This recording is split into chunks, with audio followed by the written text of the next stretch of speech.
Hi friends, welcome back to our channel MR Lal vlogs. I'm Radhika Maniyan. ഇന്ന് എൻ്റെ വീട്ടിൽ പോയിട്ടുള്ള കുറച്ച് വിശേഷങ്ങളുമായിട്ടുള്ളൊരു കുഞ്ഞു വീഡിയോ ആയിട്ടാണ് വന്നേക്കുന്നത്. അപ്പം വീട്ടിലോട്ട് പോകുന്ന വഴിക്കേ വീട്ടിലെത്താറാകുമ്പോഴത്തേക്കും ഉള്ളൊരു പള്ളിയാണ്.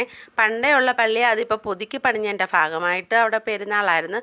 കാണാൻ നല്ല രസമുണ്ടായിരുന്നു, ലൈറ്റൊക്കെ ഇട്ടിട്ട്. അപ്പോൾ അത് ഞാൻ ജസ്റ്റ് നിങ്ങളെ കാണിക്കാനായിട്ടൊന്ന് എടുത്തതാണ്.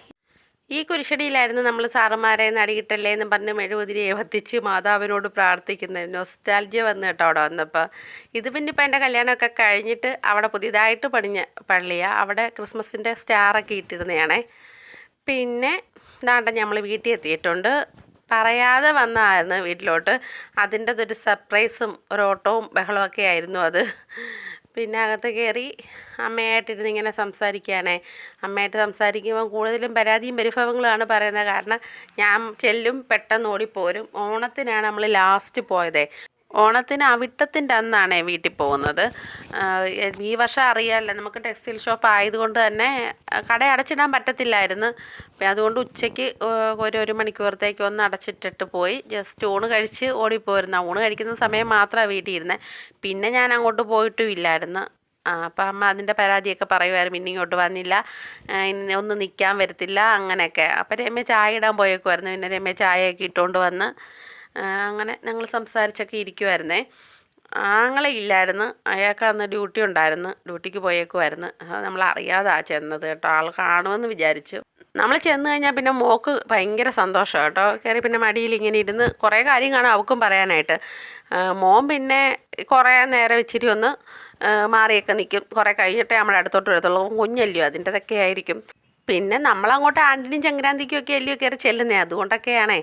അവർക്ക് പിന്നെ നമ്മുടെ സാഹചര്യങ്ങളൊക്കെ അറിയാവുന്നതുകൊണ്ട് അവർ ഇടയ്ക്കിടയ്ക്ക് വീട്ടിലോട്ട് വരും. അതുകൊണ്ട് പിന്നെ നമുക്ക് അങ്ങോട്ട് പോകാത്തതിൻ്റെ ഒരു വിഷമം വരത്തില്ലേ. പിന്നെ ഇവിടാണേ നമ്മുടെ ലൈഫ് തുടങ്ങിയ, എൻ്റെയും മണിയണ്ണൻ്റെയും ജീവിതം തുടങ്ങിയ സ്ഥലമാണ് ഇത്. ഞങ്ങളുടെ കല്യാണം ഈ ഗുരുമന്ദിരത്തിൽ വെച്ചായിരുന്നു.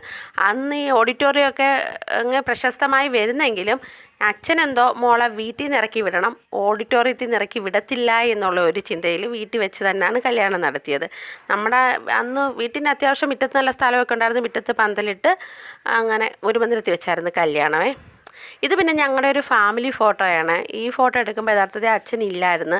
അച്ഛൻ മരിച്ച് 2 വർഷം കഴിഞ്ഞിട്ടായിരുന്നു ഞങ്ങളുടെ കൊച്ചച്ഛൻ്റെ മോടെ കല്യാണം.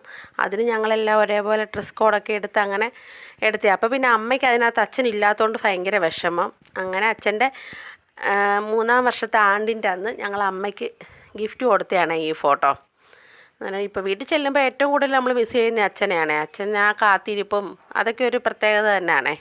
പിന്നെ ഇതെൻ്റെ സച്ചിക്കുട്ടൻ്റെ 2 വയസ്സിലെ ഫോട്ടോ. എൻ്റെ പൊന്നോ, ഈ ഫോട്ടോ എടുക്കാൻ ഞാനും അമ്മയുടെ പെട്ടപ്പാട് ചില്ലറയല്ലായിരുന്നു അന്ന്.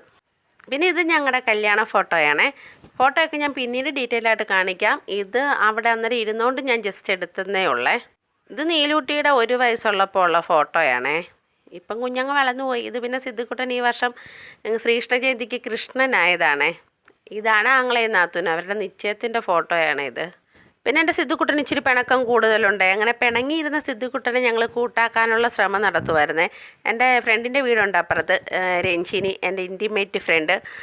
കുട്ടിക്കാലം മുതലെയുള്ള ഫ്രണ്ട്ഷിപ്പാണ്. കല്യാണം കഴിഞ്ഞ് ഇത്രയും നാളായിട്ടും അതിന് ഇതുവരെ ഒരു കോട്ടവും സംഭവിക്കാതെ ഞങ്ങളിങ്ങനെ കൊണ്ടുപോയിക്കൊണ്ടിരിക്കുകയാണ്. അങ്ങനെ അവിടെ ഞാൻ അങ്ങോട്ട് പോയപ്പോഴത്തേക്ക് നീലൂട്ടി എൻ്റെ കൂടെ വന്ന് സിദ്ധുവിനെ കൊണ്ടുപോയില്ല. അപ്പോൾ അവൻ പിന്നെ ഞാൻ തിരിച്ചു വന്നപ്പോഴത്തേക്കും എൻ്റെ അടുത്ത് മിണ്ടാ കിടക്കുമായിരുന്നു. അങ്ങനെ അവിടുന്ന് രഞ്ജിനി തന്ന മുട്ടായിയൊക്കെ കൊണ്ടുവന്ന് കൊടുത്ത് ഒന്ന് കൂട്ടാക്കിക്കൊണ്ടിരിക്കുന്നതാണ്. അവിടെ രഞ്ജിനിയുടെ അങ്ങ് പോയതൊന്നും വീഡിയോ എടുക്കാതിരുന്നതേ. അപ്പോഴത്തേക്കും 9 മണിയായിരുന്നു. എല്ലാവരും ഉറക്കത്തിൻ്റെ വക്കിലാവുന്നുണ്ടായിരുന്നു. ഇനി വരുമ്പോൾ എടുക്കാമെന്ന് വിചാരിച്ചേ. പിന്നെ ഇത് അവിടെ പോകുമ്പോൾ ഉള്ള, ഞങ്ങൾ തിരിച്ചിറങ്ങുമ്പോൾ ഉള്ള സ്നേഹപ്രകടനങ്ങളാണേ. എന്നിട്ട് എപ്പോഴും അയാൾ ഇച്ചിരി പിണക്കം മാറാതെ കിടക്കും. അതിന് ഞാൻ പറയാം, അപ്പോൾ പോവുക, ഉമ്മ തരുന്നെങ്കിൽ വാ എന്നൊക്കെ പറയുമായിരുന്നു. എന്നാലും രാജാവിൻ്റെ അടുത്ത് അങ്ങോട്ട് ചെന്നാൽ മാത്രമേ കിട്ടത്തുള്ളൂ. ഇങ്ങോട്ട് വന്ന് അങ്ങനെ ഞങ്ങൾ തരുത്തൊന്നുമില്ല. പിന്നെ ഞാൻ പോയി അവസാനം എടുത്ത് അപ്പോഴത്തേക്കും ഒരു ഉമ്മയൊക്കെ തന്ന്. പിന്നെ രമ്യ വീഡിയോ എടുക്കുന്ന കണ്ടപ്പോൾ ഒരു ചെറിയ നാണക്കേടൊക്കെ വന്ന് ഞങ്ങൾക്ക്. അങ്ങനെ എല്ലാവരുടെ അടുത്തും ടാറ്റാ ബൈ ഷിയു ഒക്കെ പറഞ്ഞ് ഞങ്ങൾ പിന്നെ ഇറങ്ങുമായിരുന്നേ. അപ്പോൾ ഇന്നത്തെ ഒരു കുഞ്ഞു വീഡിയോ ആയിരുന്നു. വീട്ടിൽ പോയ കുറച്ച് വിശേഷങ്ങളും പിന്നെ എല്ലാവരെയും ഒന്ന് പരിചയപ്പെടുത്താം എന്നൊക്കെ വിചാരിച്ചങ്ങ് എടുത്തതാണേ. അപ്പോൾ വീഡിയോ ഇഷ്ടപ്പെട്ടാൽ ലൈക്കും കമൻറ്റും ഷെയറും ഒക്കെ ചെയ്യാൻ മറക്കരുതേ. പുതിയ പുതിയ വിശേഷങ്ങളുമായിട്ട് ഞാൻ എത്തുന്നവരേക്കും ടാറ്റാ ബൈ.